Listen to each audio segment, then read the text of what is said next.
Hey everybody. A couple weeks ago we put in our paperwork to the Secretary of State's office for J&J Acres to be a limited liability company. And we're really excited to do that and get things rolling as an official business. But before we even got back the letter from the Secretary of State giving us our receipt showing that we were official, we got a piece of mail from a company who was selling us the services to be able to process people's credit cards. And that kind of got me thinking about budgets and how too many people use credit cards, not just bank or ATM cards that come directly out of their checking and savings accounts, but actual credit to make their normal day-to-day purchases. And while we plan to accept cards because so many people don't use or carry cash these days, we also don't want everybody operating off of credit. So I thought that I would share with you just a little bit of an overview on the kind of software that we use to do budgeting, which is just a Microsoft Excel spreadsheet, but whatever program you've got that can open up a spreadsheet will work as well. So the first thing you need to do is head over to our website and download the file. It's completely free. And then come back to this video and I'll show you how to actually use it. So now that you've downloaded the file, I want to show you exactly how to take use of this budget worksheet. Now I know this is not all inclusive. Some people are going to have less things that they need in this budget. Some people are going to have things that require a much larger spreadsheet. But this is all to give you a basic concept of how to budget so that you can see where your money is going and what adjustments you might need to make. So here in this spreadsheet you're going to see a whole bunch of different rows and columns, and I'm going to start with the top row and work my way down in explanation. This first row is all about the days that you receive income. Now a lot of people are going to be paid on Fridays, whether that's once a month or every 2 weeks, or whatever the case is. Payday refers to the day that you intake income. Now if you're taking income every single day, then it's going to be easiest for you to write up a budget if you group those into weekly amounts. So look at this to maybe say week 1, week 2, week 3, 4, and 5 of a particular month. However you want to group your earnings, that's where you're going to do it here. So payday 1 might be the first day of the month, and this might be 7 days later on the 8th day, and then on the 15th. Whatever the case is, that's the purpose of payday 1, 2, 3, 4, and 5, because most people aren't going to have more than 5 weeks worth of pay in a month. The next one here is a running balance. You need to make sure you're inserting your starting balance into this green cell. If you're going to start using this right now, then that's whatever your bank account balance is right this minute. Now the rest of these are all automatically calculated. If you try to click on them, you'll see that they're locked out. Now I did that just so there weren't any accidental changes, but you should be able to, in your software program, to go in and unlock those so that you can make changes if you wish. There's no password or anything like that. So anyway, the running balance is going to be a calculation of each pay period. It's going to take your starting balance and add in your income and then take out your expenses, and basically it's saying that by the time all of your income and your expenses have been paid, that's how much money you're left over with for that payday or pay period.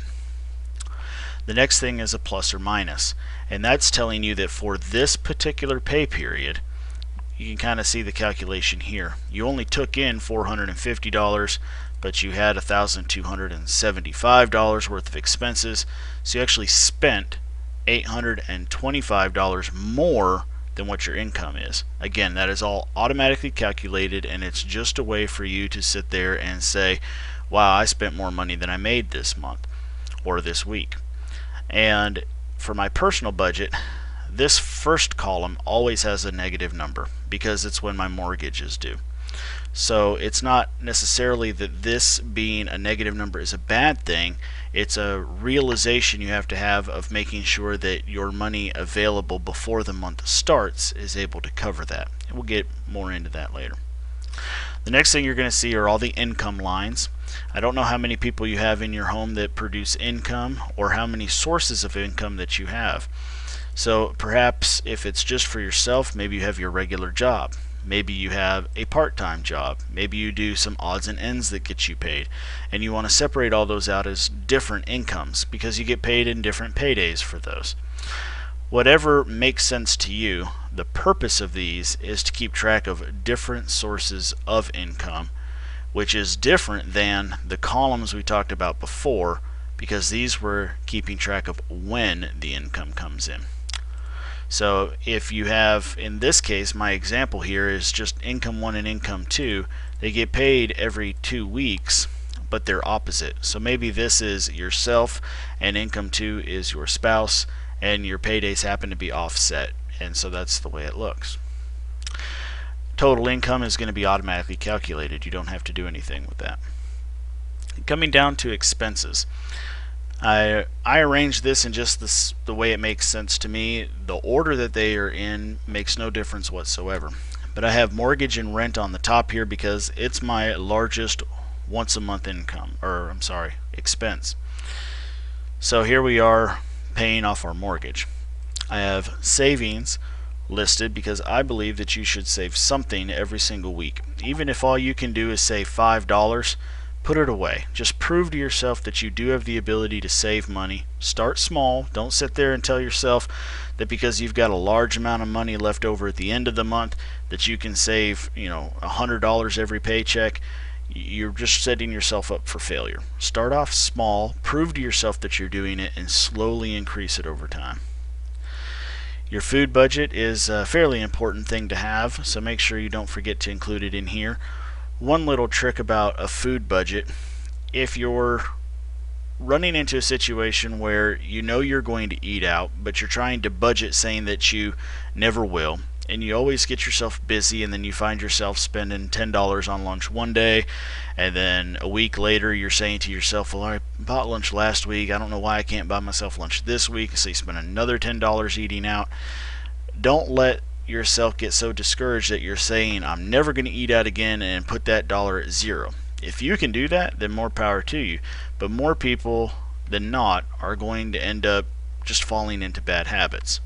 It might be easier and better for you to sit there and say, I'm going to give myself $10. I'm going to eat out once every week, and whether I use it or not, great, but it's budgeted. That way you don't have to feel bad about doing it because you budgeted for it. The whole point here just simply being budget for it. If you don't budget for it, then don't do it.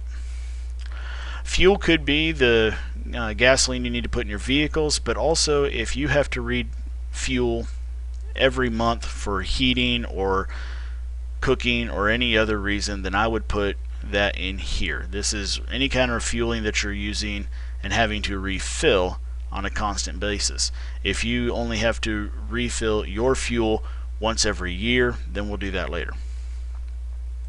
Your household needs could be things like general repairs being done around your home, but here we need to take some realization into account and realize that we just cannot afford to do things like remodels and whatever. If you have enough income to do that, then you should be putting it in savings, and then you can have a one-time expense later.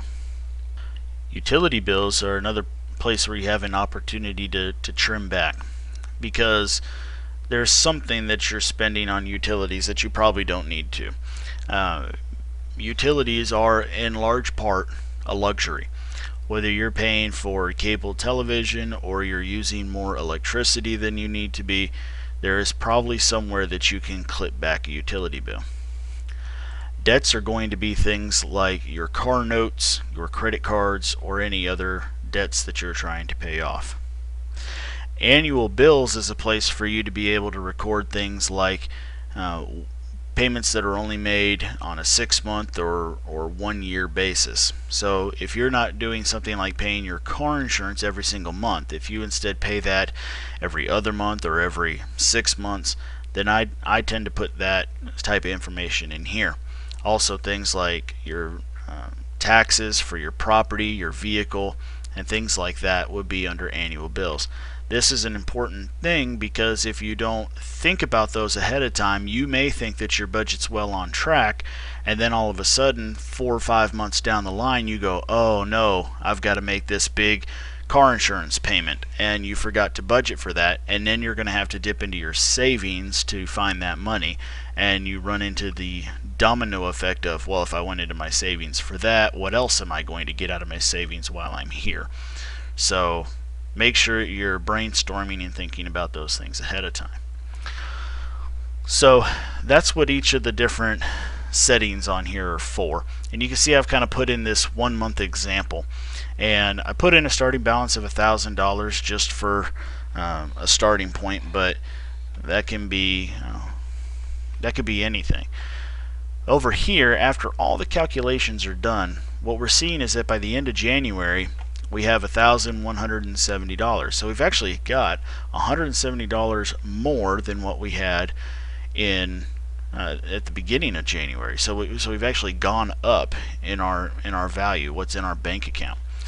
And then what you need to do first is come in here and adjust these numbers. Let's just, for sake of clarity right now, say that these numbers work just fine for you. So then you're going to come over and start producing these again in the rest of the month. You'll notice in here that there's an entire year. You see there these blue columns, these vertical columns here, where it says end of January, end of February, end of March, all the way across, all the way down into December. Now I budget for an entire year, and there's two reasons for that. If I sit here and I say to myself, okay, I made $170 this month by doing my budget. That's how much money I did not spend. That's my increase in my bank account. Then that kind of gives me some encouragement. I know that if I go to the store and I see a $20 movie that I want to buy, I sit there and I can say to myself, no, I know I'm going to have $170 in my bank account, then I don't want to spend this $20 because then I'd only have $150. And so it kind of gives me that encouragement to know that everything that I do is going to adjust that number, and I want that number to keep going up, not down. The reason for doing out the entire year is twofold. Number one, these annual bills, because just because I gained $170 this month, if I turn around and next month I have a $170 car insurance bill, then all of a sudden what I gained in January actually goes away. So looking at it just month by month isn't that much better than trying to live paycheck to paycheck. So spreading things out across the entire year lets you account for these one-time kind of bills. Plus, come the end of the year, by the time you've plugged in all this information, you'll be able to see in December just how much more you saved from when you started back in January.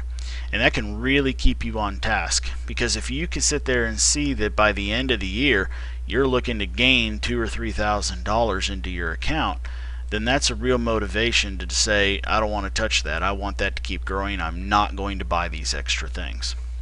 So here's what you need to do. Just go in here and start plugging these numbers in.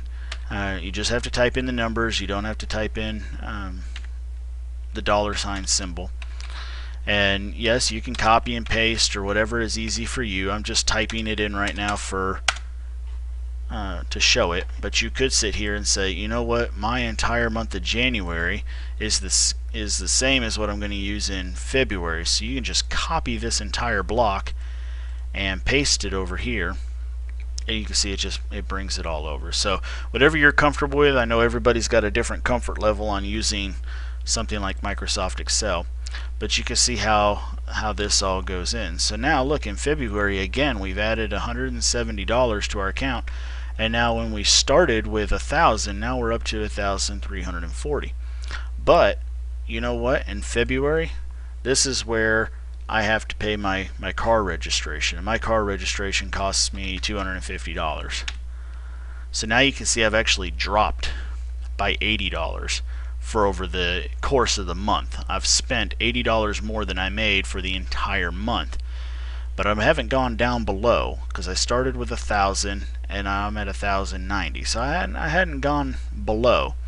But now let's see what happens if we copy this information over into the next month.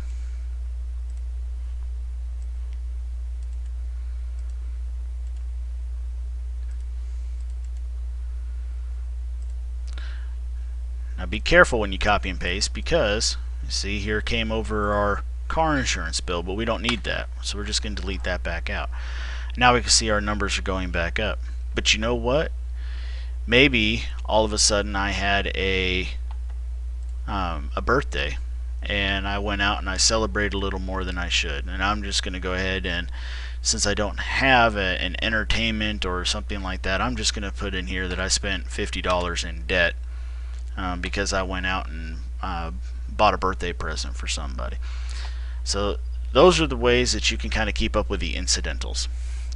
I hope that gives you an idea of how to use this on a very basic level, and I hope to come back later and give you a much more advanced version of this, where I will show you how mine actually works, where things like food has lines underneath it where you can keep track of your actual grocery shopping versus how much you ate out, or your household needs getting broke down into different categories, and your utility bills getting lined out one by one. But for the very basic understanding of a budget, this will get you there. What happens if you have your utility bills and you've got 3 or 4 of them? Well, here's a quick little tip for using Microsoft Excel. This is kind of like using a calculator. You're going to start with the equal sign, because you're basically saying this cell equals, and then you're going to start typing in numbers. So let's say your power bill is $100. Then let's say you have a telephone bill that's $50, and then maybe your water bill is $30. So you see here we're just saying that this cell, utility bills, equals 100 plus 50 plus 30, and then when you hit enter, it will update that information. And so that's the easy way to keep track of multiple things into one cell. But we'll come back later and we'll split those out so it's easier to see where the money is really spent, and so we don't have to use an equation like that.